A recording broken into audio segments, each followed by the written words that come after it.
Michigan is an obvious one. This is one of those teams that, while they might not be top end talent, one of the best rosters, they are one of the deepest rosters in college football when it comes to blue chip 4-star players.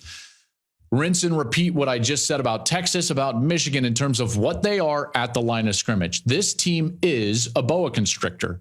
It might not always be pretty, and sometimes it's a little bit slow, but guess what? Once they wrap themselves around you, it's over. Over. And they're totally comfortable being in tight games in the third quarter because they know eventually it's a wrap. It's a wrap. The only time that I get nervous or anxious for Michigan is when they get outside of being the boa constrictor. When that happens, then they get into a game like they had against TCU in which they turn the ball over. They get out of their mentality. They try things in particular inside the 10-yard line that they shouldn't be trying. And all of a sudden you get beat. But when they are in their identity and when they are playing to their strengths, they're one of those teams that is just ridiculously difficult to beat. That's an obvious above the line team. And the next one would be Ohio State. Ohio State, after that win, I feel a lot better about Ohio State after the win against Notre Dame than I did going into the weekend.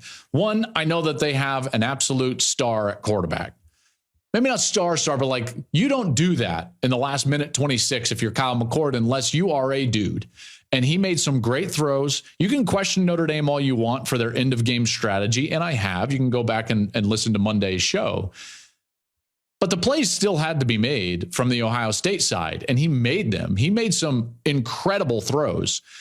Their toughness was tested. They played a team that basically tried to use the Michigan blueprint in order to go beat Ohio State, and they did so in their home stadium of Notre Dame in an electric environment with a quarterback that was making his 187th start in his college career. All right, that would be a record, obviously, but it was his 51st.